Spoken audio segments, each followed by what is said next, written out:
For the last couple of weeks, I've not been able to do a spooky Saturday video or a folklore type video. I've just been tired since I've come back from Glastonbury. I've just been so tied up with things. I live with a elderly parent, so that means I'm a carer 24/7, 365 days a year. So it can be difficult sometimes for me to get the time to upload videos, the privacy, etc., etc., because I'm not in a situation where I live on my own anymore. But where I can, I'm going to upload videos, and I thought today I would talk about this book and maybe share in my folklore musings one or two stories from this book. The book I'm going to talk about and show you is a book I heard on the Folklore Podcast.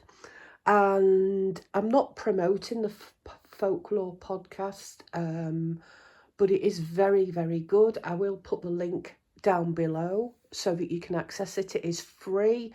I did make a small donation because it's very informative. But as I'm saying, this is not a promotion to it. But they were talking about this book on the Folklore Podcast, and it was a book aimed at children.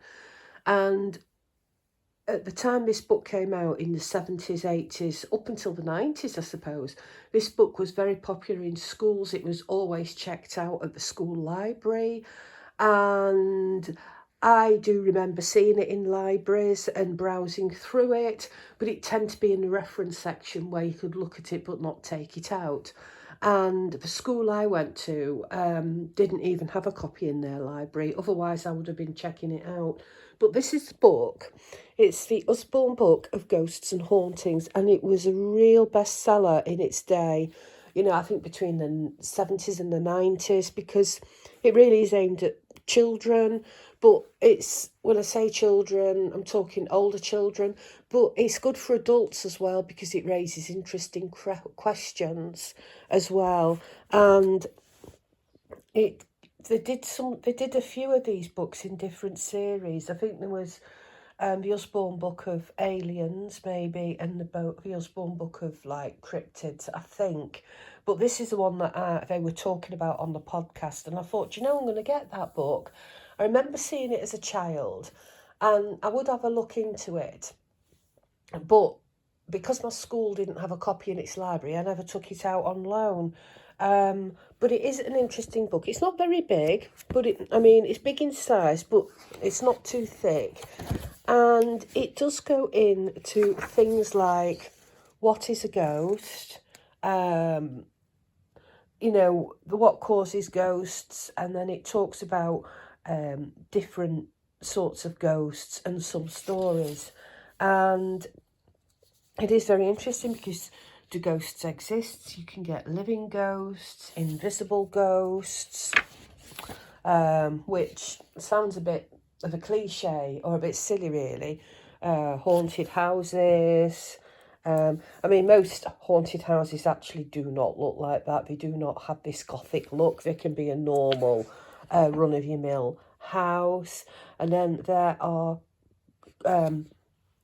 sort of stories about the house, not about the house, about the about ghosts, the Amityville House of Horror. So it delves into that, and then it asks, was it a fake? So it raises questions as, is this real or is it a fake? Basically, is it a logical conclusion? The Borley Rectory, that's a famous, I suppose that's akin to the Amityville, that's the British version of the Amityville Horror. And it was all, Borley Rectory burned down in the 30s. But it's got some good illustrations in, and it's really nicely presented, but it is aimed at older children. But I wanted to get it as an adult as well, because I thought, something. I'm interested in ghosts. I'm not sure I believe in them, but I'm not sure that I don't either. I sit on the fence. And I've said this in my paranormal Let's Talk About Ghosts series. I have said it, that I'm on the fence. because there are things that have happened that can't be explained. But this is a really, really interesting book. I mean, they've got a lot of stuff that is from the UK, but there's stuff as well that comes from abroad. And it's like what causes ghosts. So it doesn't just give, it's not just about, sorry, I've just got a little bit of cold. I had my flu jab the other day and my COVID jab at the same time. And a lot of people are getting like minor coughs and colds since having the flu jab. I'm no exception. But it goes into what causes ghosts, dreams. It can come in dreams, which brings up something that happened to me last night. I had a dream, but I'm going to talk about that in another video. I might link it in with this one, I might not. But I just think this is a really interesting book. It goes into poltergeist, famous cases, spotting a poltergeist. It really is. It's an educational book, really. And again, it's a book that I got it from World of Books. World of Books offer homes to books that would otherwise go into landfill. And they're usually in very good condition. They're not too expensive, and it's free postage, and it's a good alternative to Amazon. I use World of Books more than I'll use Amazon. If I can't get it on World of Books, I'll look for it in a bookshop, usually when I'm in Glastonbury, because I go there once a month. But Amazon is usually a last resort for me.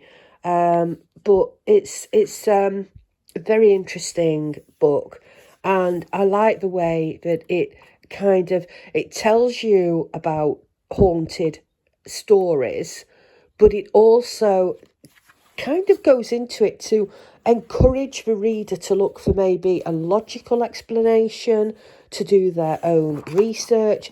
And it's a lovely book. Now, Hexham Heads is of interest to me because when I lived in Cumbria, I lived in Cumbria for 23 years, and I bought a property in Cumbria, and 3 months later my husband died there, and I don't, although I still have that property, I don't live there. I've got tenants. I've rented it out to people, to tenants, but it's all rented out above board. It's done properly because I've done it through a letting agent, but I'm digressing. Now, I'm talking about the Hexham Heads because when I lived in Cumbria, I lived in North East Cumbria, which was on the Northumberland border, the Hadrian's Wall side of the county, near the Roman wall. And I often used to go into Hexham. It's a lovely little town, Hexham. It's got an ancient abbey. And I used to like going in. And then I did hear about these Hexham Heads. So this is a story that's quite dear to my heart. I'm not from the northeast. I'm not from Cumbria. I was born and bred in Manchester. But because I lived there in Cumbria for so long, for 23 years of my life, then this story means a lot to me. Now, it may be that I eventually go back to live up there in that apartment. My plans are at the minute open. I'd planned to move to Glastonbury, and that didn't happen because I'm full-time carer for an elderly parent. And the doctors predicted my elderly parent, could live to be 100. So that's basically going to take me well into my 70s. So, but that's just the way it is. And again, I'm digressing. But these heads were found. Now, looking at them, they look Roman or Celtic. I haven't really read this yet, but they were found. And then after they were found, spooky things started to happen. And we're just going to pause this because I'm going to sneeze. Oh, that's better. I sneezed and it was really loud. And I didn't want it on camera. So, yeah, it's very interesting. It's thought these objects may have been cursed. And they were found in 1972. And it's thought they had a strange evil power connected to them. Now, if you believe in stone tape theory, which is the theory that stone records everything, absorbs everything, then maybe that's possible, that they exude some kind of, I don't know, or are releasing some kind of force if something's been tied up in them. I mean, I haven't really read this, but there were strange things that happened after these Hexham heads were found. And then again, moving on, we hear about again somebody talking about Hexham heads, and then whether it's quartz questions. This is where it's interesting because it's great because it allows children, well, young adults, really to think.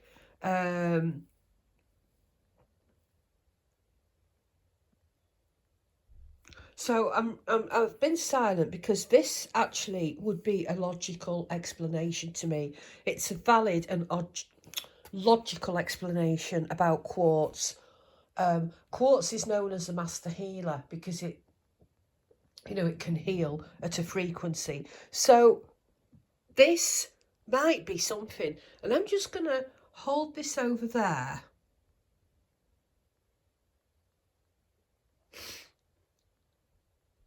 The reason being, so that you can pause it and have a read of this particular section, because that is quite interesting and it introduces logical thinking. If I've seen something untoward, I try to think of a logical explanation. But this is a really good book for children and adults alike. If you've got a child or a grandchild that is really interested in ghosts, or tells you as a parent and grandparent that they're seeing things, I would advise you get this book. It's really interesting because what it does is it introduces the concept of logical thinking. That why are you seeing a ghost? It might be to do with the environment. It might be to do that there's a certain way the sun is shining or that the light is falling. It might be to do with infrasound, because infrasound, studies have shown, can cause a paranormal occurrences, because it infrasound, although it can't be heard, it does affect the body. It vibrates through the body, and then it causes sensations that you're being watched, where you could even see shadow figures. So it's just food for thought. Anyway, I'm going to leave it there. And that's quite spooky. A white dog. I had a white dog 2 months ago that passed away. But I'm digressing, so I'm going to leave that there. And that's kind of like my spooky share for this week. If you can get hold of this book, I really would try. I got it on World of Books, which is where you're more likely to get it. And it wasn't overly expensive. So I hope you've enjoyed this short video. And have a blessed week ahead, everybody. Okay, bye.